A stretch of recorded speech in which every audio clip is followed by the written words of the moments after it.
Food is more than just what's on our plate. It's the places where it's grown, it's the people who grow it, and so much more. Join me, Janice Person, your host, on Grounded by the Farm every other week as we talk about the foods we love. Hey everybody, this is Janice, and this episode we are going to be talking about wheat with my dear friend Michelle Jones. Michelle actually grows wheat in Montana. And I know we need to talk about Montana because, again, this weekend I saw that 50 states thing going around.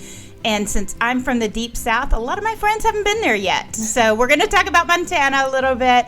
We're going to talk about how complex wheat is. Because for me, I remember the first time I was on a farm talking to a farmer and said, "Oh, you grow wheat. What's it used for?" And he started explaining all the different kinds of wheats. And my nephew and I think our heads may have exploded because, wow, it's complex. And then Michelle actually is one of the leaders of several wheat organizations over time. And so I want to talk a little bit about being a woman and some of the stereotype busting that goes on in agriculture and things like that. So, Michelle, why don't we start with a little bit about Montana, because it's not like you live in a part that looks like Glacier or Yellowstone. We see pictures of that in my part of the world. Montana is these beautiful rugged mountains with the cowboy on them. For so many of us, your part of Montana, is that it, or you're kind of further away from those rugged mountains? Yeah, we're a little bit away from the rugged mountains. I can see some of them from my front porch in like the snow-capped distance. Like they're blue. They're not even, you can't pick out an individual tree. I'm out of south central Montana, which is just north of Billings, and we're basically out on the open plains. There's quite a few rolling hills and canyons and things like that you will come up to, but for the most part, we consider us out on the western edge of the northern plains, or every once in a while, you'll hear me say I'm from the eastern front of the Rockies. It's really, when you say plains, it is pretty flat. I mean, there's some small rises in elevation and stuff. I went to school in Oklahoma, which was my first real exposure to wheat. And I can remember being just mesmerized by the way wheat looks when the wind is blowing. When it's full season and it's about to harvest, it kind of dances in the wind. And I don't know how you capture that in Instagram in still photos, but somehow you give me that. So tell me about your love of photography and wheat. They kind of go together, don't they? Yeah, they definitely do. I don't really know where I got the love of photography. It just kind of came by it naturally, kind of trying to capture what I see every day, which is not easy to do even with a really good camera. But I got into Instagram and sharing them on Facebook, and I actually sell them as well. And it just was something to do to try and capture, the beauty that we live around every day. Yeah, and you also capture a lot of your boys. Yes, I do. She has the most beautiful little boys, and they have the curliest blonde hair. One of them is just adorable. But you do take pictures of them even in the crop and stuff, and and sometimes they participate in harvest or planting. So yours is like a family farm. Tell me how it's set up. Yeah, it definitely is. I'm a fourth generation farmer, and I married a fourth generation rancher, and so I originally came back to my family farm in 2012 before we got married, and then we also have his ranch. So the boys will make the fifth generation. We farm with my dad, as well as my brother is back on the farm part-time as well. Mm-hmm. And you say you farm, but you also had worked off-farm for a while, right? Yep, what were you doing? I worked in logistics for both. UPS is where I started my career, and then Amazon Fresh, which is actually the grocery arm of Amazon. And it's changed over the years since I was there. It's a little bit different. When I was there, it was a pilot program. It was only Seattle-based. Now they have Amazon Freshes and grocery delivery rolled out actually globally. But it was a really interesting experience as a farmer to work on the other end of the supply chain in the grocery business. I bet. And really, for most of us, wheat is a grocery store or a restaurant item. I will tell you, when I mentioned to my family, so we do family dinners every Sunday night, and it's like 5 states, 10 different windows on Zoom. Several of them bake bread. So when I mentioned I was talking to a wheat farmer, my niece told me to make sure you're doing God's work because we love bread so much. We have so many highly visual stories over our family's love of bread. Do you grow the kind of wheat that we use in bread, or do you grow something else? No, we actually do. We raise hard red winter wheat, which will go into your multi-purpose flour, and then we also raise hard red spring wheat. And both of those, on occasion, will go direct to a flour mill. We only have one in this area, and it actually goes into Fran's bread that's local, but the bulk of our wheat is easily made into flour bread. Okay. Or bread flour, sorry. Okay, so, and this is where wheat gets really, really complex. So as a general rule in Montana, 75% of our wheat is exported. It heads off to Japan, the Philippines, Korea. Those are our top customers. So do you make really good Japanese and Asian noodles out of those? Yes, it is used in part for that. And so, but what is left, it is the same wheat that is raised from Texas to the Canadian border, which is hard red winter wheat, which is goes into most flours is hard red winter wheat. If you're going to pull flour off the shelf, it's probably hard red winter wheat. Hard red spring wheat is very similar, but its quality is considered to be better, and it is called the aristocrat of wheat, and it is very, very popular by the bakers and the millers for bread. That is what they want to utilize in bread. And in fact, the mill that we deliver to, it is considered strictly a spring wheat mill. If we want to take winter wheat there, it has to be basically spring wheat quality winter wheat that they can turn into flour right there. Okay, so the difference in spring wheat versus winter wheat. So winter wheat is like a misnomer. It's planted in the fall. It is seeded in the fall from the Mexican border to the Canadian border. We seed around the middle of September, but it's dormant over the winter, but it's in the ground for the winter. Even in college, one of my sister who, because she had asthma growing up, she didn't spend a lot of time working on the farm. She texted me to ask a question about growing winter wheat. She asked, when are we going to seed winter wheat? I said, well, and this is like January. I said, well, we did a couple months ago in September. Well, because it's over the winter. Yeah, and she goes, well, why would we call it winter wheat if we seed it in the fall? Yeah, it doesn't make sense. It doesn't. It's a good question, but we do seed it in the fall. And then spring wheat is seeded in April and May timeframe, and it is really grown in a localized area. We are really on the southern end of spring wheat. In fact, I really don't like to raise it. It doesn't yield as well as winter wheat for us. But from North Dakota, they raise really good quality spring wheat. Northern Montana has a lot of spring wheat, and then up into Canada, they raise hard red spring wheat as well.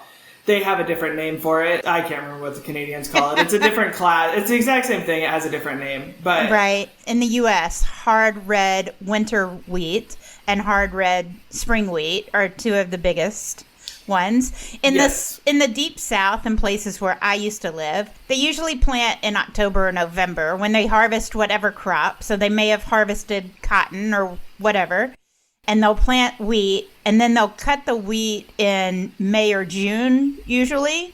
Yep. So they can plant soybeans there. So it's what they call a good rotational crop. Yeah, and they're double cropping, and that's the crazy thing is that we're still north of me. They're still planting spring wheat, and in southern Texas, they have started their winter wheat harvest. The same with it would be in the deep south.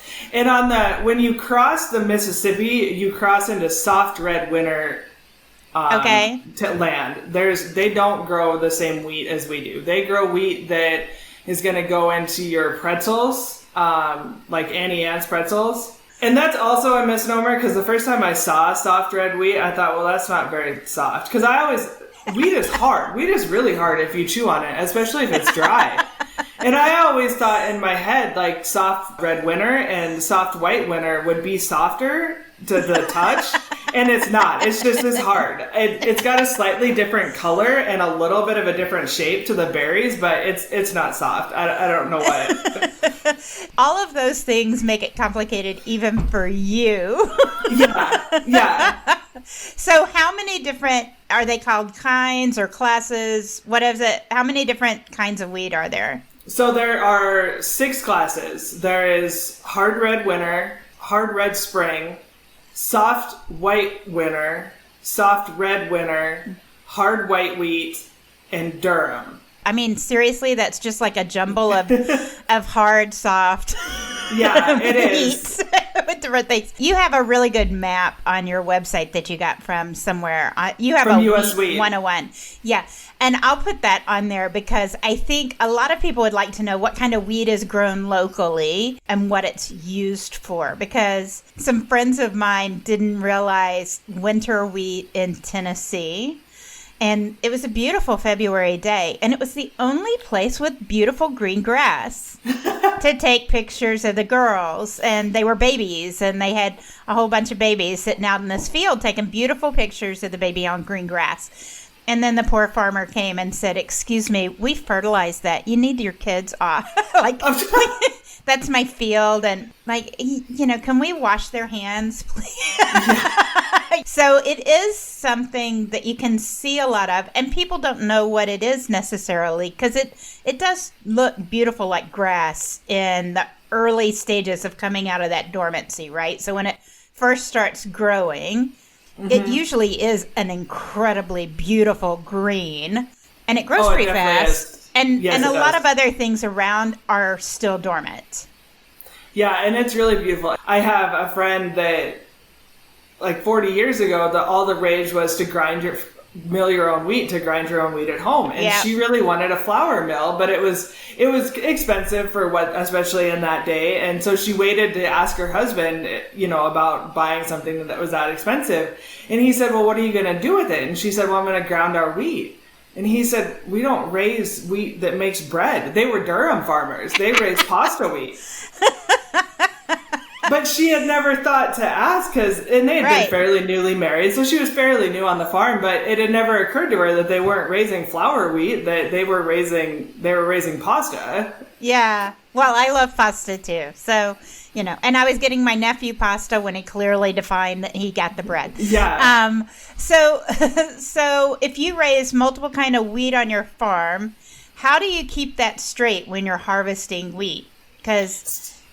So we segregate it in bins. We have our grain bins, which I think you may refer to them as silos, but they're narrow. They're actually usually wider than silos and shorter. They're not the really tall silos that you necessarily see in the parts of the Midwest. But anyway, they go in those grain bins, and we segregate them. So we know which grain bin is hard red spring wheat. We know which one is hard red winter wheat. And we don't, just because of the nature of how we sell it into a bulk market, we don't really have to extensively clean the combine. There's no reason to get it perfectly clean when you transfer from winter wheat to spring wheat, just because they're so similar. For a short period of time, raise hard white winter and hard red winter, we would have to make a little bit more of an effort to segregate those because they wanted them to not be commingled, basically. Yeah. So you have different grain bins for the different kinds that you're growing, and then you would truck them separately, all that kind of stuff. Yep. As a producer, you can't blend those classes together. The elevators don't like it. The elevators will blend those classes depending on their needs and what the customer buys, because they can be utilized for the same thing. But farmers do not. If you're selling hard red spring wheat, that's what you're selling. If you're selling hard red winter wheat, that's what you're bringing in. For several reasons is that, one, the elevator wants to have to control if they're going to have to blend it. They want to know exactly what they're blending because it impacts the quality. And also, they're two different values. They're different markets. So our hard red spring wheat is sold off the Minneapolis Grain Exchange, which has a different price, usually higher, than hard red winter wheat does. And so you don't want to commingle. You want them to be totally separate. Yeah. Then the elevator tries to keep it separate. Yep. The exports are typically separate. And I remember going to Oklahoma and not sure what the heck those things were because I'd never lived in a really rural area. And my Lord, elevators are enormous in Enid, Oklahoma. That is it was wheat central for a long time. Oh yeah, they are just absolutely enormous, and even some of ours in Montana are small compared to the ones that you will see in Oklahoma and Kansas. Yeah, and it's different in every place. Like on-farm storage is on-farm storage is the fact that I own granaries is fairly common in Montana. We have a lot of storage. We can store a full year's crop. Other farms, especially in Kansas and Oklahoma, on-farm storage is not as popular. They go straight to those elevators. And so those elevators have just millions of bushels of holding space to take in that crop. It is kind of interesting over the last few years, how many more farmers are doing this kind of grain work. And even for rice, you use the same kinds of bins. So if you're growing rice one year and you're not growing it the next year, but you're growing wheat, you still use those bins for different things. Corn, whatever it is, soybeans. Yep. Yeah, and it's not uncommon that we'll fill everything we have during our cereal grain harvest, which would be barley and wheat. And then we'll empty out a few, often barley going to the malt house, and then refill it back up with our later crops, whether it be safflower or sunflowers or corn. So they can be filled more than once in 1 year with different crops. We actually had a whole episode on barley. I think that was everybody's favorite a little bit. I bet so. We also got to talk to a brewery in Nashville who's using straight from that farm, which was a lot of fun. Oh, that is, Yeah, I thought it was really neat. So those barley and wheat kind of look alike when they're growing early on. It's not until the head comes up and stuff can I tell a difference at least. You have to be really trained. Barley is lighter typically than winter wheat to be able to tell the difference. But even sometimes I would have to, if I actually got out at the pickup, I could tell the difference. But yeah, they look very, very similar until they're fully grown, or at least headed out. Yeah, and actually, I think Brandon did a good video of explaining how that head comes out, which works the same for rice and some other crops too. You mentioned several different types of wheat, but you didn't mention semolina. Semolina Durham? Ah, there you go. So I'm learning. So my local pasta chef loves semolina out of Arizona, which I was surprised Arizona had wheat. You know, like it just seems so different. It is definitely different. And semolina Durham is, I think what they call the desert Durham. And I believe it's a subclass. That's where it gets really complicated.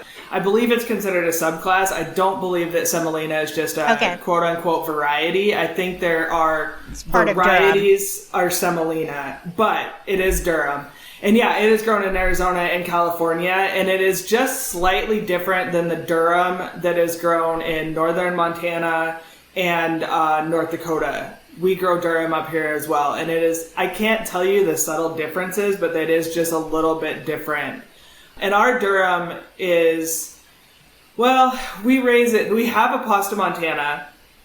Pasta Montana they make pasta out of Great Falls. It is actually Japanese owned though. And if you tour that plant, they don't really they sell very small amounts locally, but their finished product is actually wrapped in Japanese packaging. Nice. Like it's going to be shipped straight to Japanese grocery stores. It has their whatever it needs to say in Japanese, their marketing, all of that sort of stuff is in Japanese. Obviously, I can't read any of it. And a lot of it heads to Japan, and then they use a small amount. There's a couple of grocery stores you can buy that pasta in locally in Great Falls, but that's where a lot of our Durham goes. Next time I'm in Great Falls, I'm going to have to get some. My brother-in-law is from Japan. And so, so we have family still in Japan. So really the hard red, soft white, those colors, and like soft and hard. And Durham are the main different kinds of wheat. There's 6 of them altogether, right? And I'll get the list. So do you have a favorite of the wheats? I really don't. I mean, obviously my favorite one to grow is Hard Red Winter, but there's just so many products. Like I like to get Annie Ann's pretzels because I have a friend out of Maryland that they direct ship their wheat to Annie Ann's to be made into flour. So I like to buy pretzels because I know that I'm supporting her farm. And we don't have Annie Ann's locally. I usually get them in the airports when I travel, so it's obviously been a while. But then there's other things like the soft white wheat out of Oregon and Washington. It's used to make a lot. Well, let's see. Triscuits are made out of soft white wheat often. Yeah, there's just so many products that are made out of so many the different classes. Yeah. It's really hard to peg. We were talking. It's interesting you mentioned a friend growing wheat for Annie Ann's, because this weekend we were talking online and somebody was asking, well, why do you want to know more about where your food's grown, or why do you know? And I said, to me, it's kind of like a sweatshirt my nephew gave me. I could have gotten that sweatshirt somewhere else, but my nephew gave it to me, and it's special because my nephew gave it to me.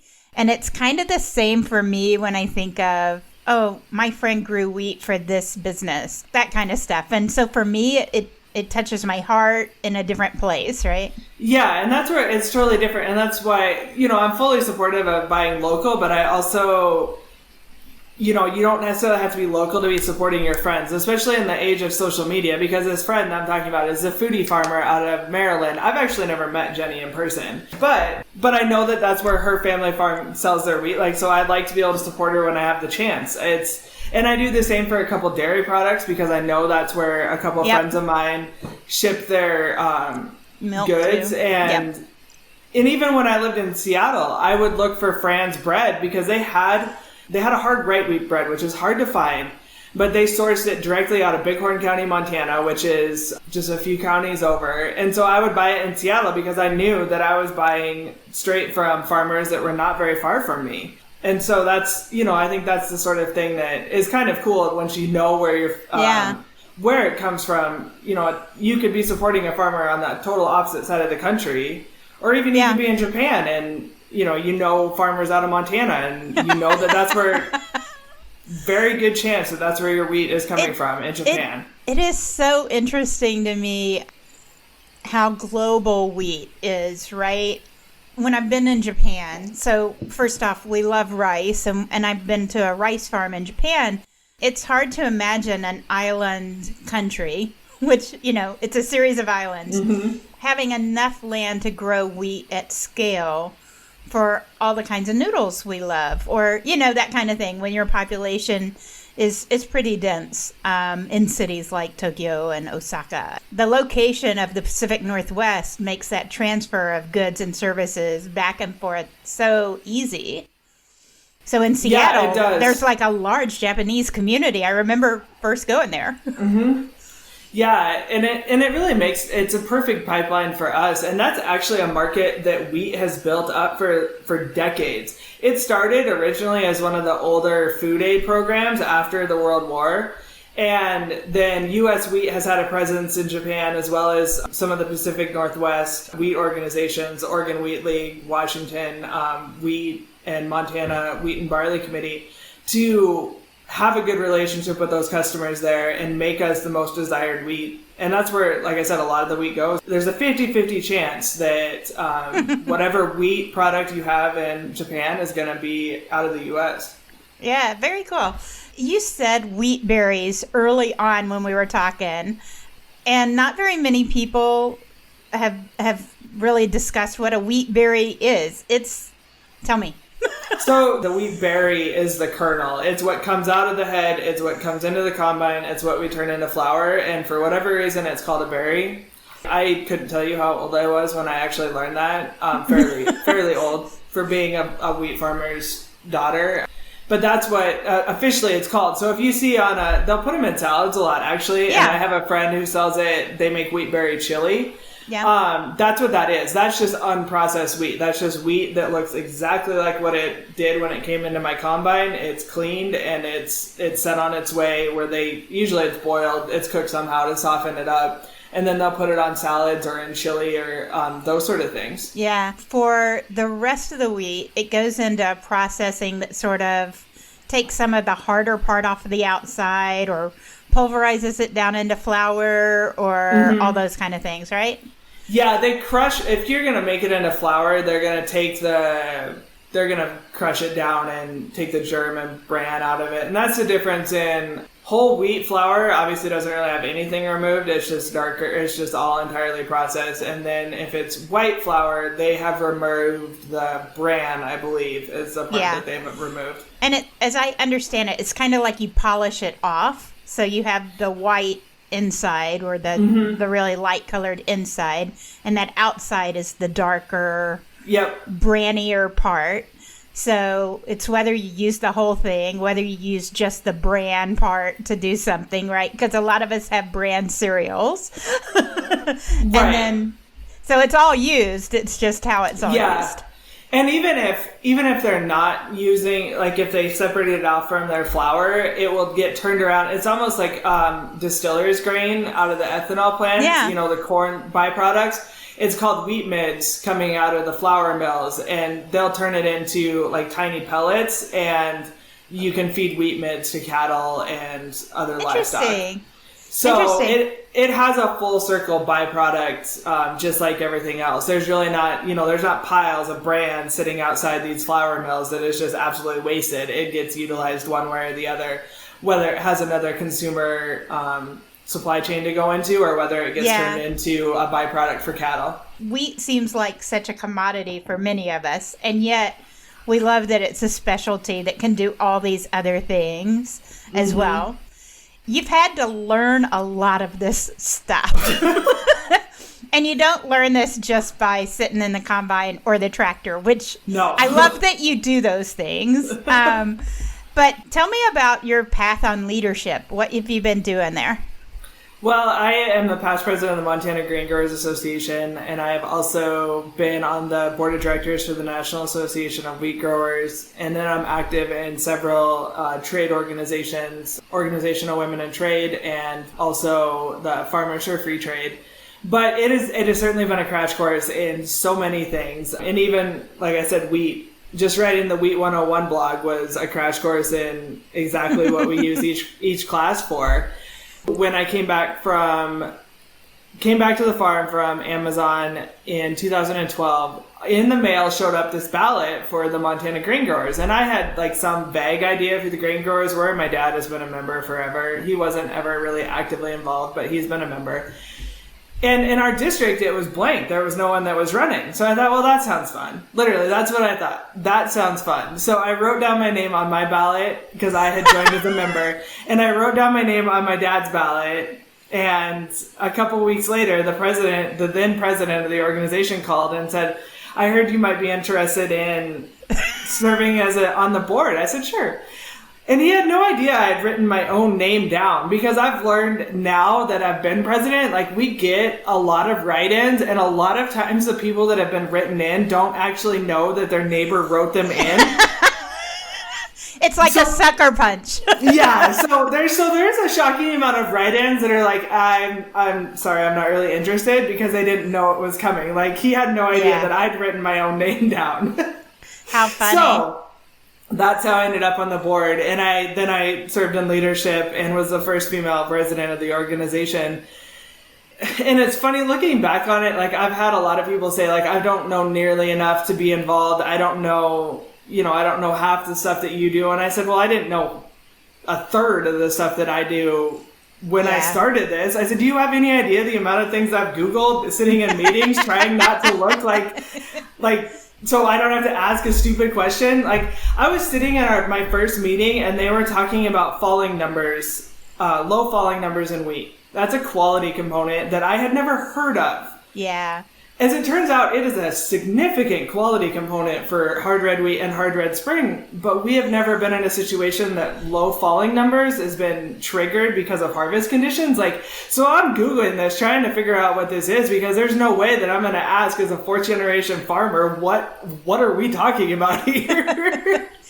Well, because I didn't want to be embarrassed. And so it's just behind the scenes, like the amount of things that I've had to Google and learn. Like everyone starts without knowing something. Like that's just the way it is. My bet is some of those farmers would have nicely told you what it was had you asked. But you were probably like me. There were just too many things you needed to ask, and Google on your iPad in front of you in a meeting helps you keep following and not derail each conversation.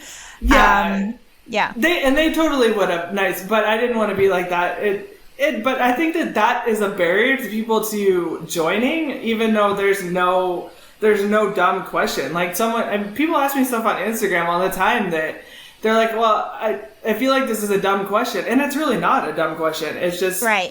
Something that they didn't know. And then that's not anyone's fault. And that shouldn't be a barrier to leadership. Well, and I think that's a great point for leadership. Part of it is you're willing to do the work, right? So you weren't born a leader, but you're like, okay, well, this would be interesting. Let's learn how to do that. Yeah. You're going to be a valuable member of the organization as long as you are willing to learn. And once, by the time they turn us out in front of the camera, or to talk in public, we're fairly well versed on what we're talking about.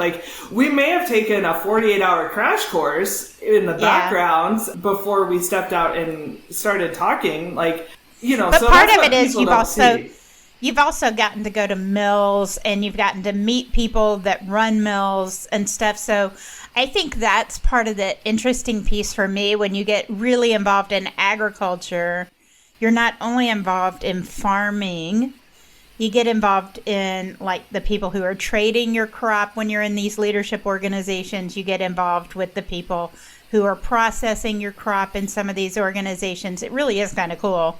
Oh, it's really cool, especially when you join U.S. Wheat and the National Association of Wheat Growers, our sister organizations. We're operated entirely separately, but U.S. Wheat is the promotion arm. And when you start working with them on the stuff that they do with the millers and the bakers and their overseas customers, and like you said, starting to see those facilities, it's really eye-opening. And these organizations will also open you up for opportunities to go see other parts of the agriculture world. I went on a tour with the National Cotton Council, and we got to see cotton all the way from being harvested to being ginned to cottonseed oil being pressed. Cotton's my favorite. I know. But cotton had been on my bucket list to stand in a field of cotton that was ready to be harvested and to ride on a cotton picker. And it was so much fun. It was just, eye-opening. And we did the same for peanuts and pecans. And I've also been to Germany, where we got to see their agriculture end to end, including a flour mill in Germany. It's really just eye-opening, to see that process from one end to the other, backed with my experience from Amazon Fresh as in the grocery part of the business. Mm-hmm. Every part of agriculture has its own challenges, but how interconnected and how much a lot of our challenges overlap throughout the different commodities and the different geographical spaces is really interesting. Well, and I think that holds true for whatever career path you're on and whatever industry you're in. I think there are a lot of opportunities like that. So for a PR person, it may be the Public Relations Society. For a roofer, it may be a roofing. Whatever your deal is, there are usually associations that kind of help you get seen and heard as a business. Sometimes involvement in those get you, if you're like me and you have this sense of wonder of how does that work or something, you get a lot of opportunities to pursue that sense of wonder.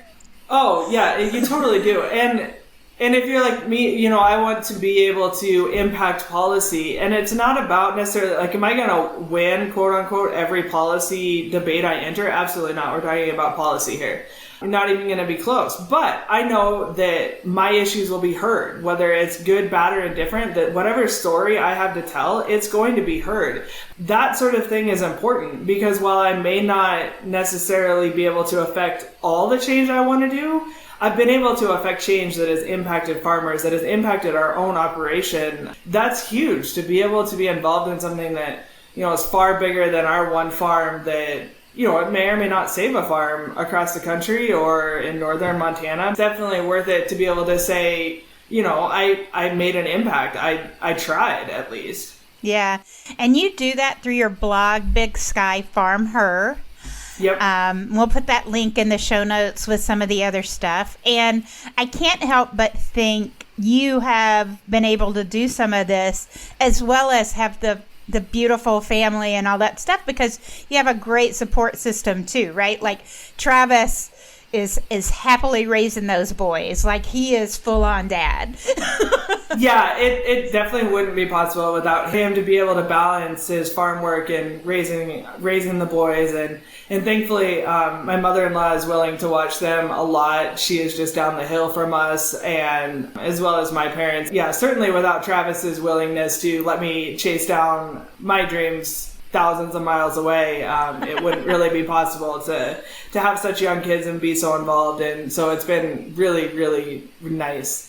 Yeah, well, traveling with young kids is hard on any parent any of the time, right? And leaving the other parent to deal with all the things, right? And farms are, while we love having our kids around, there are some things that we do on farms where kids just absolutely cannot be involved. And the safety precautions. So I know it takes a village. Yeah, it definitely does. Because there's a lot of things that, like you said, they can't do because it's just not safe enough for them. And that's certainly where it's been really nice to have my mother-in-law, or even Travis will sometimes not work it. He'll take a full day off from the farm and be at home with the boys if I'm gone. So yeah, it's good. The last question. So what is your favorite kind of bread? My favorite kind of bread, I actually really just like run-of-the-mill garlic bread. Like, I love garlic bread. That's good. That's good. I love focaccia so much. It's like, whatever rosemary, whatever you want to put on the focaccia, the olive oil kind of thing. Mm-hmm. And my family, we have multiple people with sourdough in their homes and baking it all the time. So those Sunday dinners frequently have somebody cracking open a new loaf of bread. I do like sourdough. I will make a lot of breads at home, but sourdough is not one that I've ever tackled yet. But I do like it. Thanks so much, Michelle. Thank you. Really appreciate Michelle taking time to walk me through a lot of those things. And I think, as you heard, we're going to have a lot of links in the show notes this week. And quite a few photos to illustrate some of the things we were talking about. So you may want to head on over to groundedbythefarm.com so you can see those photos, get a look at some of the things we were talking about the appearance of Wheat, about her sweet boys with the blonde hair and the one with the curly hair. Oh my gosh, kills me. Anyway, we're also going to have things about elevators versus silos and some of the other connections that she mentioned. We will see you in 2 weeks. Please continue to share with your friends that you find the show interesting. If you have a few moments, leave a review. I'd appreciate it. We'll talk to you soon. Bye.